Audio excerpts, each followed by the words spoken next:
और हमारा जो पॉलिटिकल लीडरशिप थी उन दिनों की, मिसेस इंदिरा गांधी हैं, डीपी धार साहब हमारे मॉस्को के अंदर वो गए, वो फॉरेन सर्विस में थे, वहाँ से वो करके तो उन्होंने बोला मैं 7 फ्लीट भेज रहा हूँ हमारी न्यूक्लियर या जो भी उनकी एटॉमिक वो, तो रशिया वालों ने अपनी भेज दी, तुम क्या भेजोगे, उससे पहले तो रशिया वाले आ गए।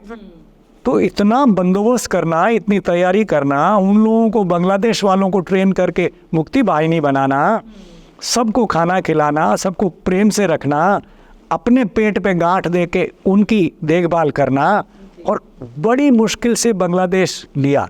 हमने तो इस साइड में ये या अगर गड़बड़ नहीं करता तो हमें क्या जाना था। बिल्कुल।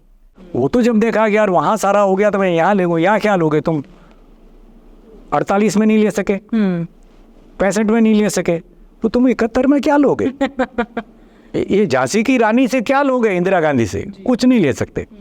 तो फिर भी हम लोगों ने अपना एरिया वगैरह लिया और उन्होंने 1-2 जगह वो भी आगे पीछे आए, पर clearly India was the winner. और इतनी बड़ी विक्ट्री, इतना बड़ा एक देश में से एक दूसरा देश बना देना, हिस्टोरिक, मिलिट्री हिस्ट्री में इतनी बड़ी सेकेंड वर्ल्ड वॉर और फर्स्ट वर्ल्ड वॉर में भी कोई भी, इटली में अगर जर्मन वाले गए तो इटली को उन्होंने दूसरा देश नहीं बनाया, ठीक है ना, ये परमानेंटली आपने दूसरा देश क्रिएट कर दिया।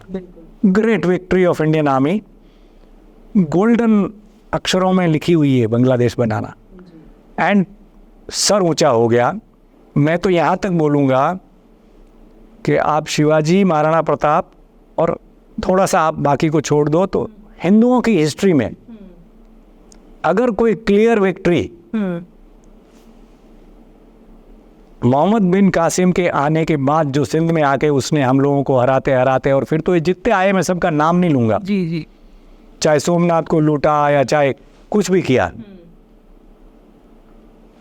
तो ये पहली विक्ट्री थी हिंदू आर्मी की। अगर आप उसको, हमारी तो हिंदू आर्मी नहीं है, हम तो सेकुलर है, तो इंडियन आर्मी की, बट उसको अगर आप आज की तारीख का टर्मिनोलॉजी में वो भी कहो, जी, तो this was the first victory of the Indian army, जी, led by Mrs Indira Gandhi, Kashmiri pandit, general Manekshaw Parsi, Arora साहब, lieutenant general Sardar ji, and most of the Navy and Air Force commanders, if you talk about them, it was a mix of all Indians. yes, चाहे उनका धर्म हो, चाहे उनकी जाति हो, चाहे उनकी बोली हो, चाहे उनका प्रदेश हो, it was a mix, this thing. Greatest victory, मैं वो आजकल का वो वर्ड नहीं इस्तेमाल करता, against Islam by the Indian Army in the history of Indian history up to now. It was 1971. Whether you like it or not, it's a fact of life. अब उसके बाद में आप उनको दुर्गा कहें, आप कुछ भी कहें वाजपेयी साहब, ठीक है ना, तो हमने एक देश बना के सर ऊंचा कर दिया। अब मैं उसमें अपने आप को इंडियन गिनूं, कुछ भी गिनूं, और जहाँ तक ये जो बात करते रहते हैं ना, पाकिस्तान के अंदर मेजर हमीद साहब की 14 ग्रेनेडियर्स की मुस्लिम कंपनी थी। मुस्लिम कंपनी के जो जवान थे वो भी वहाँ कैप्चर्ड थे। तो ये शिमला एग्रीमेंट के बाद में हम लोगों को जितने भी थे उनको आर्मी ऑफिसर्स वाइव्स वो आवा करके जो एसोसिएशन, तो उन लोगों ने जैसे मेरे लिए गीता का गुटका, किसी के लिए कुरान की कॉपी, किसी के लिए गुरु ग्रंथ साहिब का गुटका, किसी के लिए बाइबल की कॉपी, जो पारसी थे उनकी कोई छोटी मोटी बुक है वो भी भेजी। 1-2 पारसी एयरफोर्स के ऑफिसर थे, मतलब हर रिलीजन की वो उसमें।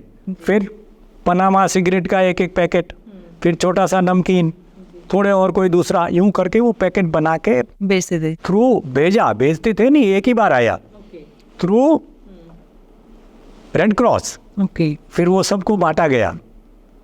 फिर इन बिटवीन यहाँ तो सोच रहे थे कि भाई वो तो मेरा तो बिस्तरा ही भेज दिया उन्होंने, मिसिम बिलीव। मैं वही पूछने वाली थी कि यहाँ पे क्या खबर थी, मतलब आप यहाँ तो बस के भाई गया जी, तो मेरी बुआ तो रोते रोते आ गई, और मेरे माँ और बाप बोले कि नहीं ऐसा हो ही नहीं सकता, बिकॉज मेरे पिताजी ये कोई पंडित जी के पास गए, उन्होंने बोला कि नहीं उसके गोली वगैरह लग सकती है लेकिन मर नहीं सकता, ये टेवा आपने बना रखा है। टेवा भी जो मेरा बना रखा था, लकीली मेरे फादर गांव में थे, सरपंच थे, बहुत ही धार्मिक आदमी थे, तो हमारे यहाँ एक कोई महाराज थे, उनके साला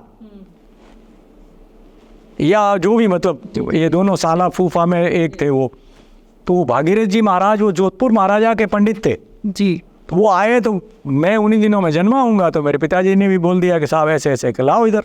वो टाइम टाइम देख के उन्होंने एक लिख रखा था पन्ना, वो लेके गए। फिर वो दूसरे पंडित जी थे वहाँ पर, एक सोजत के पास में गांव था, देवकी नंदन जी, उन्होंने देखा, बोला सवाल ही नहीं पैदा होता, ये मर ही नहीं सकता, इसकी लंबी उम्र है, लेकिन इस वक्त इसको मतलब खतरा बहुत है।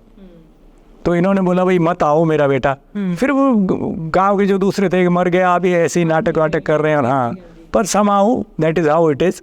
फिर उस वहाँ पर जब आप थे पाकिस्तान में, तो वहाँ से उन्होंने बुलवाया। ख्याल आ रहा था मन में कि मैं वापस जाऊंगा कि नहीं जाऊंगा, ऐसा कभी आया होगा मन में? हमेशा यही था कि जो भी होगा जाएंगे नहीं। वो तो वो जब उसने जेसीओ ने बोला ना कि साहब गुटखा हमको देना, मैं कहा साहब अगर हम चले गए तो, कि नहीं साहब मैं अल्लाह ताला से विनती करूंगा कि आप जरूर जाएंगे। अच्छे लोग भी हैं जी।